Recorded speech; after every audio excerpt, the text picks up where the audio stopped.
Ang tubig ay siyang nagbibigay buhay sa ating lahat. Maging sakali itliit ang mga mikrobyo sa ating katawan ay nangangailangan ng tubig upang mabuhay. Ngunit ano ang iyong gagawin kung ang tubig na ito ay ang magiging sanhi ng iyong kapahamakan? Kaya naman samahan niyo ako upang ating tuklasin ang 15 pinakadelikadong tubig sa buong mundo. Bago po tayo ay magsimula, huwag pong kalimutang mag-like, mag-share at mag-subscribe ni Marsh. Matatagpuan sa English Channel sa bansang Inglaterra, ang Romy March ay kilala dahil sa ganda at kahali-halina nitong mga simbahan. Ang makulay nitong nakaraan, dito rin matatagpuan ang ilan sa pinakalumang pamayanan sa bansa. Maging ang mga simbahan ay saksi rin sa pinagdaanan ng lugar na ito. Ngunit binabalaan ang mga turista na kung nais na libutin ang makasaysayang lugar na ito ay dapat manatili lamang sa tuyong lugar at kahit anong mangyari ay umiwas sa kahit na anong tubig.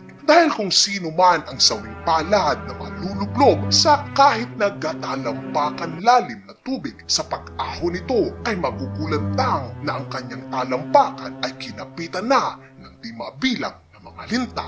Number 14, ang Blue Hole. Ang Blue Hole o kung sa Katagalugan ay asul na butas ay matatagpuan sa Dahab sa bansang Egypto. Sa pangalan pa lamang ay aakalain na isa itong paraiso, ngunit huwag padadala sa pangalang ito. Ang Blue Hole ay isa sa pinakadelikadong lugar para sa mga divers sa buong mundo. Ang butas na ito ay isang kuweba na may lalim na 400 talampakan o 400 feet. Hindi na mabilang ang buhay na kinuha butas na ito. Kaya naman isa pa sa katawagan sa Blue Hole ay ang Diver Cemetery. Ilan sa mga kadahilanan ng kanilang pagpanaw ay ang nitrogen narcosis o yung tinatawag nila na kakulangan sa hangin sa oras na ang diver ay nagtangkang umahon.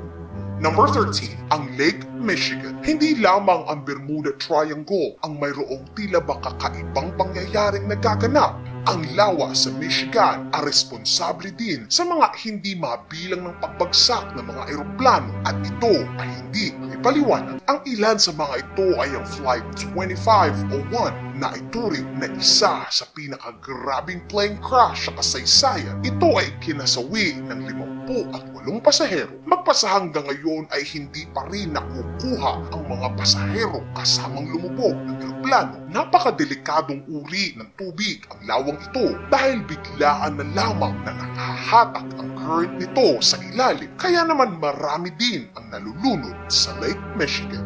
Number 12, ang Bermuda Triangle. Bibihira lamang ang mga taong hindi nakaalam sa kwento ng Bermuda Triangle. Makikita sa dagat Atlantiko, nahahati sa estado ng Miami, maging ng Bermuda at ng bansang Puerto Rico. Sino ang makalilibot sa napakaraming misteryosong pagkawala ng sasakyang panghipapawid maging ang mga sasakyang pandagat sa lugar na ito? Ayon din mismo kay Christopher Columbus, ang taong nakatuklas sa bansang Amerika na sa tuwing daraanan niya ang lugar na ito, ang kanyang kompas ay tila ba nagloloko. Magpasa hanggang ngayon ay wala pa ring konkretong paliwanag kung bakit tila ba ang Bermuda ay isa sa pinakamahiwagang lugar na hindi kayang ipaliwanag ng ating maunlad na siyensya. Number 11, ang Lake Kivu. Isa ang lawang Kivu sa pinakamalaking lawa sa bansang Africa. Kung titingnan ay tila ba normal na lawa lamang ang makikita, ngunit sa ilalim ng magandang lawang ito ay may patong-patong na carbon dioxide na 55 bilyong cubic metro. Matatagpuan din dito ang methane. Ang methane ay ang gasol na ating ginagamit sa ating kalan sa ating pagluluto. Kaya naman napakadelikado nito dahil kahit na ang isang mahinang lindol ay tumama sa lawang ito ay maaaring maglikha ng tila nukleyar na pagsabog na maaaring kumitil sa buhay ng napakaraming tao na nakapaligid sa lawang ito. Number 10, ang Dead Sea. Sinasabi nila na imposibleng malunod sa Dead Sea dahil nga sa alat ng dagat na ito. Ngunit ito ay mangyayari lamang kung ikaw ay nakatihaya. Ngunit kung sakaling ikaw ay di sinasadyang tumaob, ay imposible na rin ang pagtihaya. Kaya naman ito ay yung magiging sanhi ng iyong pagkalunod. Kaya naman ipinagbabawal ang paglangoy dito nang hindi nakikita makikita ng lifeguard. Number 9, ang Lake Nyos. Matatagpuan ang lawang ito sa bansang Africa at naitanghal ng isa sa pinakadelikadong uri ng katubigan sa buong mundo. Ito ay sa kadahilanan na ang lawang Nyos ay literal na sumasabog kaysa isang lawa sa buong mundo na sumasabog dahil sa ilalim nito ay matatagpuan ang magma o yung tinunaw na bato na naging lava. Isama pa dito ay ang carbonic acid ng taong 1986 ay naglabas ang lawang ito ng hanging carbon dioxide na kumitil naman sa buhay ng 1,700 katao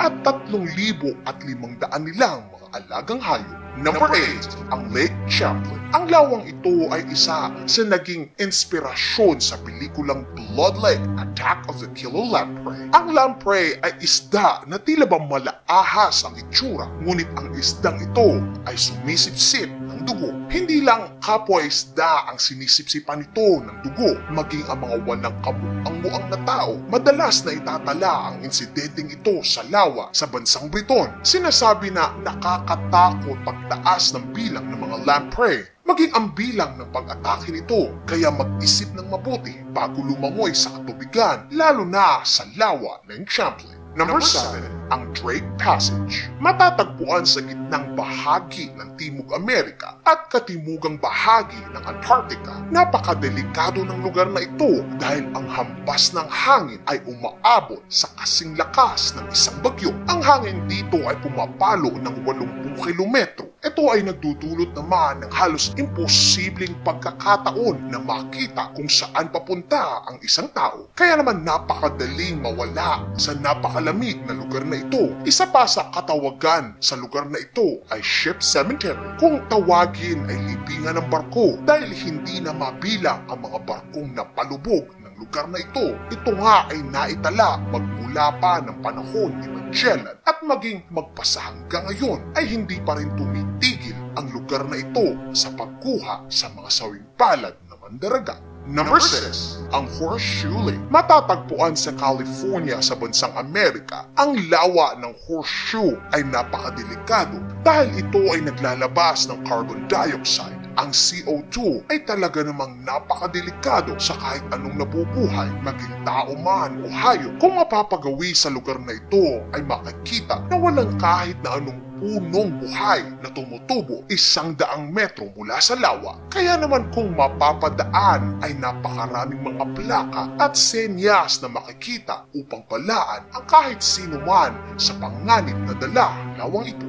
Number 5, ang Great Blue Hole. Matatagpuan sa kalagitnaang parte ng Amerika at parte rin ng Caribbean. Ang lawang ito ay hindi delikado dahil sa kemikal na maaaring malanghap o sa acid na maaaring tumunaw. Ang lawang ito ay pang-5 sa ating listahan sa kadahilanan na hindi mawari ang tindi ng alon sa katubigang ito. At higit sa lahat, ang nagiging mas delikado pa ay bigla na lamang sisirit pataas ang tubig. Ang lalim nito ay halos hindi rin masukat. Ngunit ganun pa man, ang Great Blue Hole ay dinarayo pa rin ng mga dahil sa angkin nitong kagandahan, lalong-lalo na sa mga taong mahilig na mag-dive. Number 4, ang Rio Tinto. Ang Rio Tinto ay matatagpuan sa bansang Espanya. Ang tubig na ito ay nagtataglay ng purong tanso at maging ng iron. Nagkaganito ang tubig na ito dahil sa matinding paghuhukay sa paligid nito. Maaaring bisitahin ang ilog na ito, ngunit mahigit na ipinagbabawal ang paliligo rito. Napakarami ring bakterya ang makikita sa tubig na ito. Kaya naman ang tubig sa ilog na ito ay halos kulay pula at kulay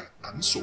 Number 3, ang Lake Natra. Walang kahit na anong klaseng hayop ang nabubuhay sa lawang ito. Ipinagbabawal din ang paliligo rito. Ito ay sa kadahilanan na ang temperatura ay 48 degrees Celsius ang init.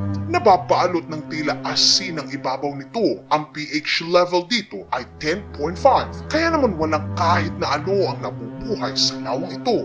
Ito ay matatagpuan sa Tanzania. Kaya nitong tunawin ang balat maging ang balahibo ng sawing palad na hayop na maliligaw at maliligo rito. Ngunit sa kabila ng lahat ng ito ay tila hindi naman tinatablan ang mga ibong tinatawag nilang mga flamingo. Kaya naman ito ay isa sa kanilang napiling maging tambayan.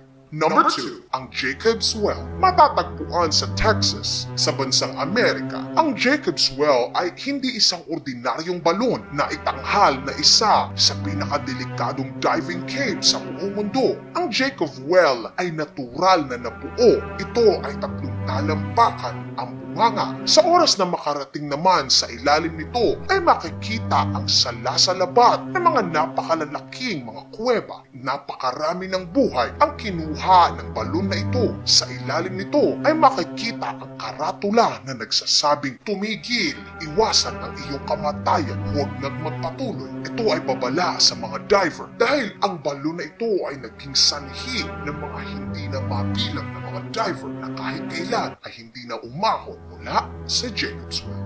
Number 1, ang kumukulong lawa. Ang lawang ito ay matatagpuan sa Dominican Republic sa isa sa kanilang national park. Sa pangalan pa lamang ay malamang nahulaan nyo na kung bakit ito ay isa sa pinakadelikadong uri ng tubig sa buong mundo. Mahigpit na ipinagbabawal ang paglangoy o paglapit sa lawang ito. Ang masaklap, ang lawang ito ay hindi mo mapapansin na kumukulo. Ito ay dahil may panahon na ito ay payapa at malamig, ngunit walang senyales at walang badya ay biglaan na lamang ito ay kukulo sa init na naitala ng 91 degrees Celsius. Ang pagkulo nito ay dahil sa mainit na hangin inilalabas ng lava na malapit mismo sa bulkang katabi nito. Kaya naman kahit na anong mangyari ay pinapayuhan na huwag lumapit at maligo sa napakadelikadong boiling lake. Ang ating kalikasan ay talaga namang napakaganda, nakamamangha at napakamisteryoso. Atin pong ingatan ang ating kalikasan upang ang mga susunod na henerasyon ay may pagkakataon pa upang ito ay masilayan. At yan ang 15 sa pinakadelikadong tubig sa buong mundo. Maraming salamat sa inyong pakikinig.